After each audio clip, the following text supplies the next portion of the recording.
ओम शांति। ये बाबा की 14 तारीख की साकार मुरली है।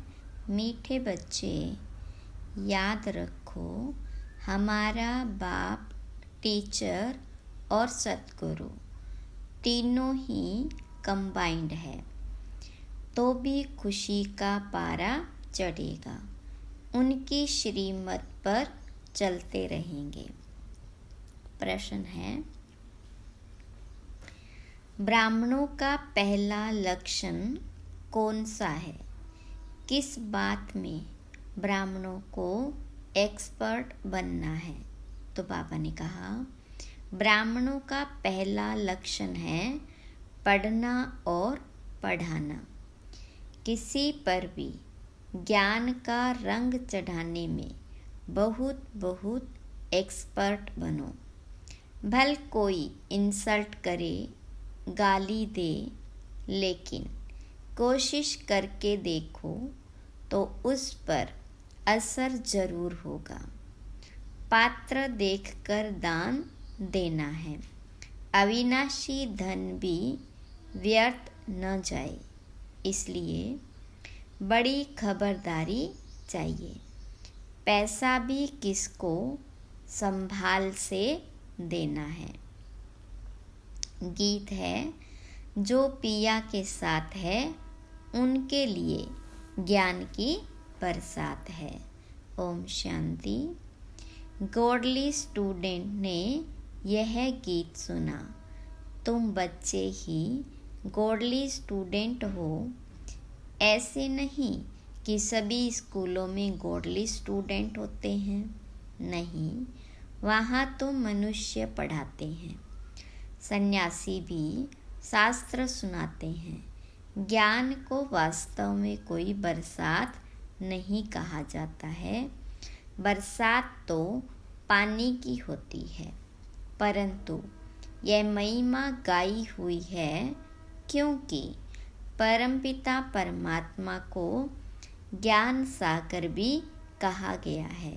बाबा कहते हैं, मुझे ज्ञान सागर, नॉलेज फूल भी कहते हैं। नॉलेज को बरसात, पानी व अमृत नहीं कहा जाता। अमृतसर में भी एक तालाब है जिसका वे लोग अमृत समझते हैं। यह बाबा बैठ समझाते हैं। पढ़ाई को अमृत व बरसात नहीं कहेंगे। समझते हैं अमृत है, इससे दुख दूर हो जाएंगे। वास्तव में तो इस नॉलेज से तुम्हारे सब दुख दूर होते हैं। 21 जन्मों के लिए जो पिया के साथ है उनके लिए बरसात है। यहाँ यह सब टीचर सतगुरु तीनों ही कंबाइंड है। यह एक बात भी बच्चे याद रखे तो खुशी का पारा चढ़ जाए, परंतु माया घड़ी घड़ी भुला देती है। यहाँ तुम बच्चे जानते हो, श्रीमत पर, श्रीमत से तुम श्रेष्ठ बनते हो। भगवान है ऊंच ते ऊंच बाप। ऊंचे ते ऊंच बाप की पढ़ाई से ही ऊंच ते ऊंच बन सकते हो। अब जो पिया के सन्मुख बैठे हैं सभी स्टूडेंट हैं। यहाँ बैठेंगे, पढ़कर फिर अपने घर जाना है। दिन प्रतिदिन स्टूडेंट तो बहुत हो जाएंगे। अगर सभी को एक ही घर में साथ रखो तो कितना बड़ा मकान चाहिए। सारा आबू मकान बना दे तो भी पूरा नहीं होगा। कितने सेंटर्स हैं? अभी तो अजून थोड़े हैं, इससे भी 1000 गुना जास्ती होंगे। 1000, 2000, 5-7 भी सेंटर हो सकते हैं। फिर घर घर में यह ज्ञान गंगाएं ज्ञान की वर्षा करेगी। इतने ढेर बच्चे हो जाएंगे। जहाँ तहाँ देखा सेंटर्स खोलते रहते हैं। कोई गीता पाठशाला नाम रखते हैं, कोई ब्रह्मा कुमारी ईश्वरीय विश्वविद्यालय नाम रखते हैं। वास्तव में ब्रह्मा कुमारी नाम रखने से डरना नहीं चाहिए। कई बच्चे डरते हैं कि बीके के नाम देख हंगामा न कर दे, इसलिए गीता पाठशाला नाम रख देते हैं। गीता पाठशाला अक्सर तो कॉमन है, समझते हैं कोई विघ्न न पड़े, इसलिए बीके नाम बदल दूसरा रूप दे देते हैं। वास्तव में तो बात एक ही है। अंदर घुसने से चित्र आदि देख झट समझ जाएंगे यह तो वही बीके हैं, इसलिए नाम बदलने की ऐसी ज़रूरत नहीं है। इससे तो अच्छी रीति सिद्ध होता है कि वास्तव में यह ब्रह्मा की संतान ब्रह्मा कुमार कुमारियाँ हैं। यह तो अच्छा है ना। तुम सबसे कह सकते हो वास्तव में तुम भी ब्रह्मा कुमार कुमारियाँ हो। प्रजापिता ब्रह्मा को तो जानते हो, वह रचयिता है मनुष्य सृष्टि का। निराकार परमपिता परमात्मा कोई आत्माओं का रचता नहीं, वह तो आत्माओं का अनादि बाप है। प्रजापिता ब्रह्मा भी तो अनादि है। आत्माओं का बाप इनमें आते हैं, आकर ब्रह्मा को एडॉप्ट करते हैं प्रजा रचने के लिए। ब्रह्मा द्वारा ब्राह्मण कुल रचना है, यह तो समझाने में और ही सहज होगा, परंतु डरते हैं, कहेंगे बीके के पास मत जाओ, गीता पाठशाला में भल जाओ। घर घर में ज्ञान गंगा का अर्थ भी मनुष्य नहीं समझते।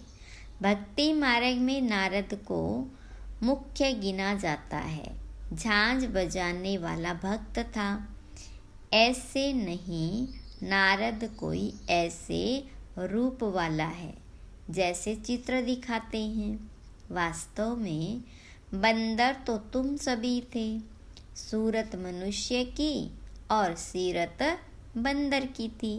यूं तो सब नारद है, सब भक्त है ना, समझ सकते हैं। जब तक हम दैवी गुण वाले मनुष्य न बने तब तक हम लक्ष्मी को वर न सके। सभी मेल अथवा फीमेल भक्त नारद है। कहा जाता है अपनी सीरत तो देखो, तुम तो बंदर हो क्योंकि तुम्हारे में 5 विकार है, इसलिए लक्ष्मी को वर नहीं सकेंगे। है सारी यहाँ की बात। बाबा ने समझाया है कि सभी दुशासन अथवा दुर्योधन है, द्रौपदियों के चीर हरते हैं, इसलिए माताएं पुकारती है हमको नग्न होने से बचाओ, रक्षा करो।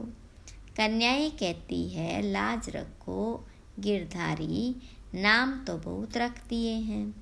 मनुष्यों का बुद्धि योग चला जाता है फिर श्री कृष्ण की तरफ, परंतु किसी भी देहधारी को याद करने से विकर्म विनाश नहीं हो सकते।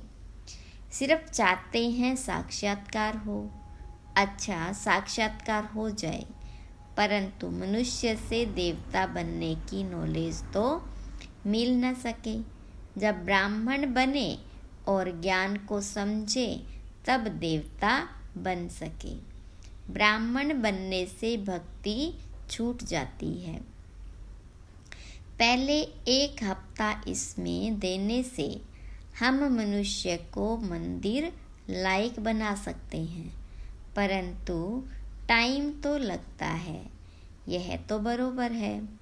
तुम बाबा के साथ हो, बाबा के पास आते हो, फिर जाते हो तो कितना दिल अंदर दुख होता है, लेकिन सब तो साथ में नहीं रह सकते।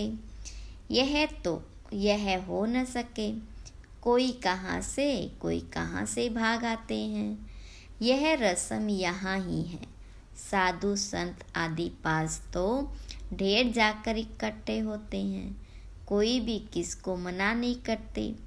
यहाँ तो पवित्र बनने की बात आती है, इसलिए रोकते हैं।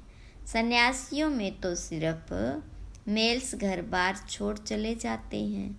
यहाँ तो कुमारियाँ माताएं सभी हैं।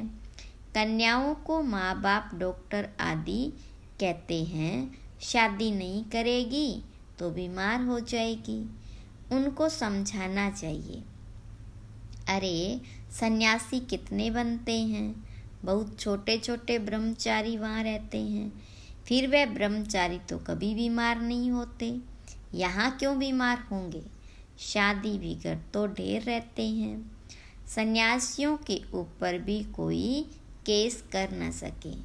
कभी कोई स्त्री उनसे घर खर्च नहीं मांगती, वह तो भाग जाते हैं। स्त्री खर्च कहाँ से लाए, फिर आस पास वाले लोग उनको संभाल लेते हैं। गरीब जास्ती भागते हैं, दुखी होते हैं, तो फिर वैराग्य आता है। तुम बल दुखी थे, परंतु वह वैराग्य की बात नहीं। तुमको तो पहले हथेली पर बहिष्ठ दिखाया जाता है। पवित्र बनने बिगर वैकुंठ कैसे जा सकेंगे। बहादुर बनना चाहिए, इसलिए ही शिव शक्ति सेना नाम है। शिव बाबा साथ योग लगाने से शक्ति मिलती है। ज्ञान की धारणा होने के बाद फिर समर्पण होना है। ज्ञान की धारणा नहीं होगी, नष्टोमा नहीं होंगे तो माया आकर फटकाएगी।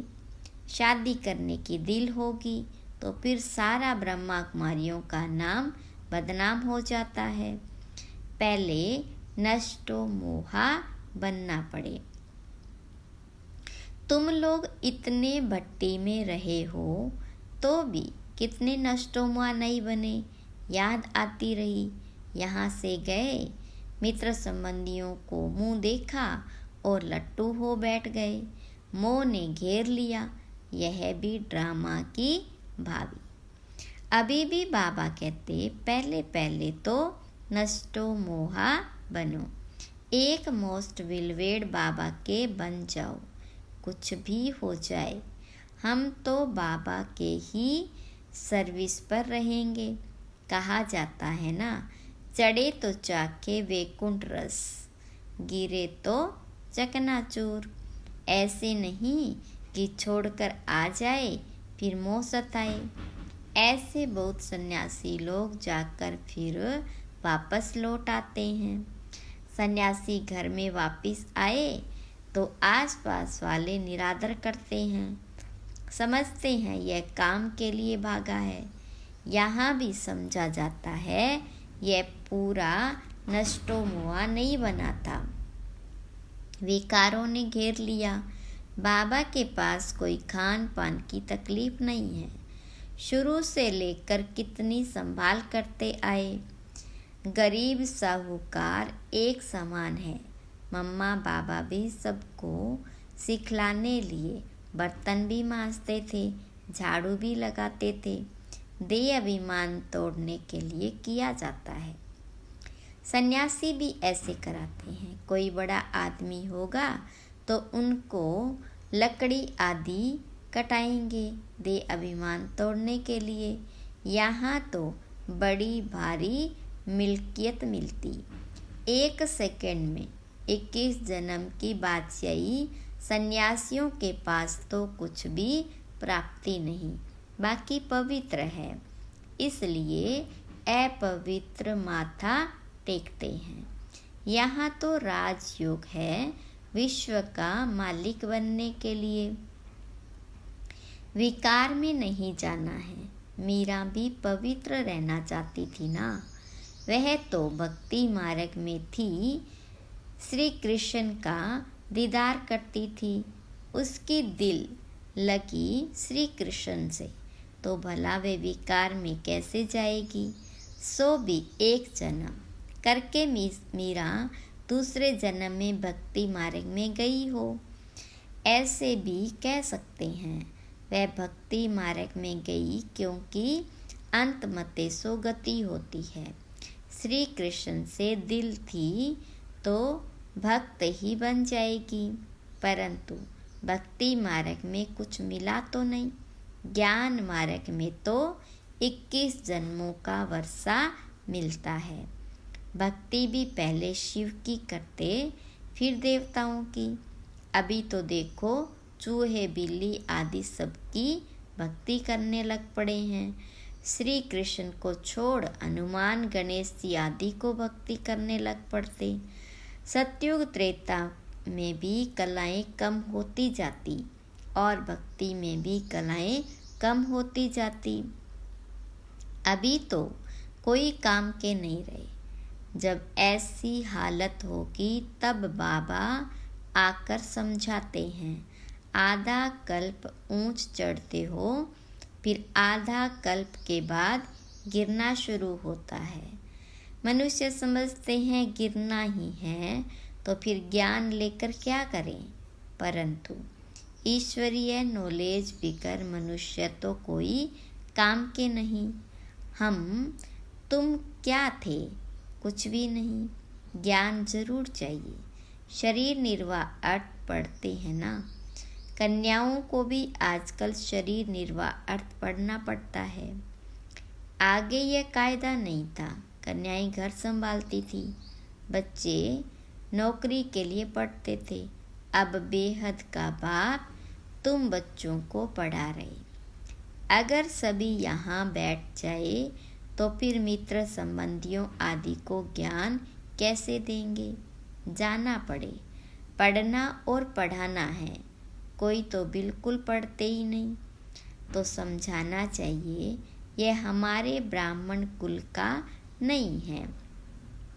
रंग लगाने की कोशिश जरूर करनी चाहिए। इसमें डरने की बात नहीं। कोशिश करने से फिर कोई न कोई को रंग लग जाएगा। बल कोई इंसल्ट करे, गाली दे, तुम पुरुषार्थ करके देखो, किस न किस पर असर जरूर होगा। बिच्छू चलता है तो नरम चीज देख वहाँ डंस मार लेता है, जांच करता है। यहाँ भी बच्चों को बहुत फर्स्ट क्लास बनना चाहिए। अविनाशी धन कहाँ व्यर्थ किसको नहीं देना। पात्र देखा जाता है ना। अगर किसको दान दिया और उसने कोई विकर्म कर लिया तो उनका पाप उस दान देने वाले पर आ जाएगा। यहाँ बड़ी खबरदारी चाहिए। पैसा तो बड़ी संभाल से किसको देना है पूछकर। यहाँ तो जो भी बना रहे हो यह सब जल्दी ही टूट फूट जाएंगे। यह मकान भी बच्चों के रहने के लिए बने हैं। यह तो जानते हैं सब टूटने हैं। अर्थक्वेक होगी तो मंदिर आदि सब टूटेंगे। हमारी राजधानी में भी यह कुछ होगा नहीं। न अमेरिका रशिया आदि होगी। सिर्फ भारत खंड रहता है, यह तुम जानते हो। बाकी दुनिया तो घोर अंधियारे में है।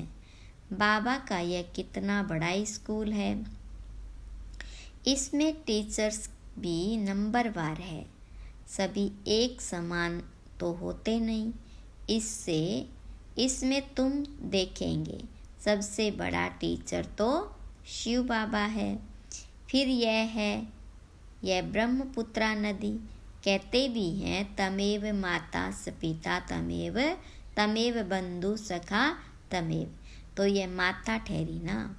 फिर सरस्वती का भी नाम है।